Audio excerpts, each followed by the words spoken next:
السلام علیکم ورحمۃ اللہ وبرکاتہ۔ 2 منٹ تشریف رکھیے۔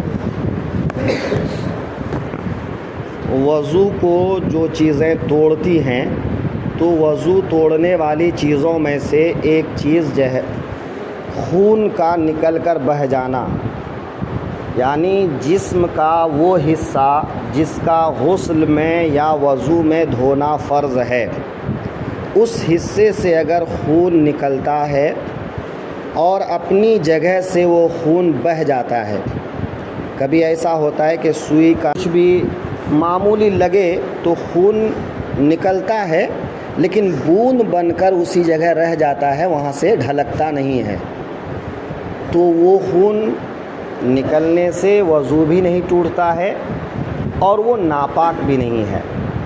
لیکن اگر اپنی جگہ کو چھوڑ کے وہ بہہ گیا تو اب وہ خون وضو کو توڑنے والا ہے۔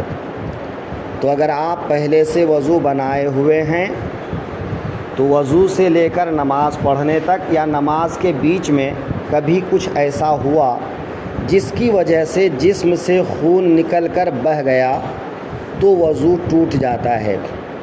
ایسی صورت میں پھر آپ کو دوبارہ وضو کرنا ہوگا اور اپنی نماز پڑھنی ہوگی۔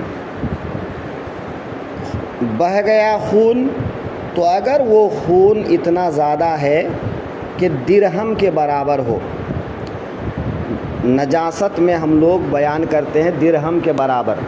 درہم کے برابر ہونے کا کیا مطلب؟ اگر وہ نجاست ناپاک چیز وزن دار ہے تو اس کے وزن کا اعتبار ہوگا کہ جتنا ایک درہم کا وزن ہوتا ہے اتنا لگنا چاہیے جسم میں۔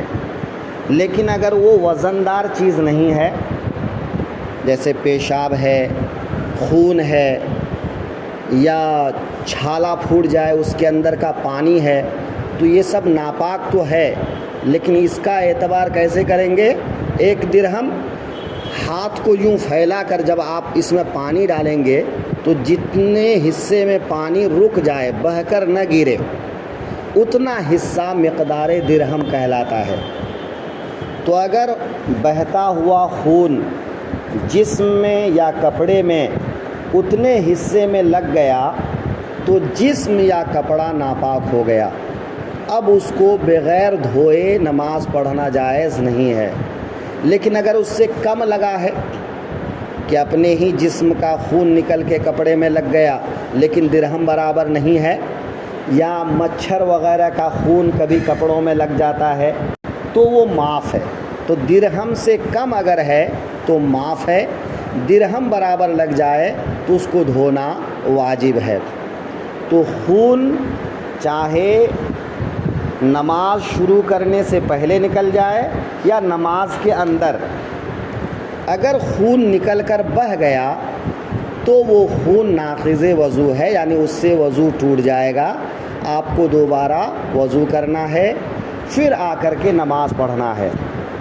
اگر نماز کے بیچ میں ایسا ہوتا ہے اور آپ نماز چھوڑ کے وضو کرنے گئے تو وضو کرنے گئے اور وضو کر کے آئے، اس بیچ میں آپ نے دنیاوی بات نہیں کی، یعنی نماز کے علاوہ کوئی ایسی بات نہیں کی جس سے نماز ٹوٹتی ہے، تو آپ جہاں سے نماز چھوڑ کر گئے ہیں وہیں سے اس نماز کو پورا کر سکتے ہیں۔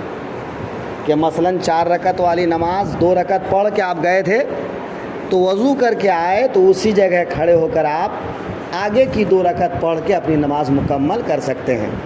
یا امام صاحب کے پیچھے تھے اور آپ کی بیچ میں 1 رکعت نماز چھوٹ گئی تو آپ جو ہے امام صاحب کے ساتھ شامل ہو جائیں گے، پھر امام صاحب کے سلام کے بعد میں 1 رکعت اور پڑھ لیں گے۔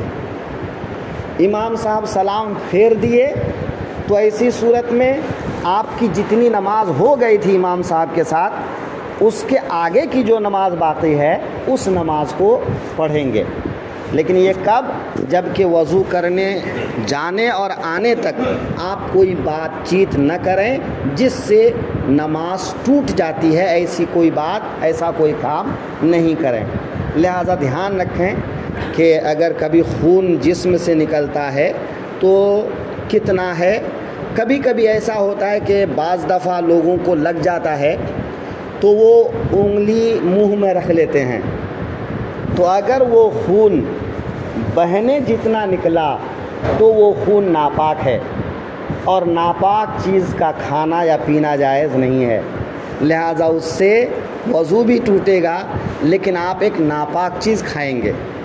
ہاں اگر اتنا نہیں ہے، ہلکا سا ہے، اگر وہ زبان میں لگ گیا تو وہ ناپاک تو نہیں ہے، لیکن بہتر یہ ہے کہ اس کو منہ میں داخل نہ کر کے ایسے ہی باہر پہنچا جائے، منہ کے اندر نہ لیا جائے تو زیادہ بہتر ہے۔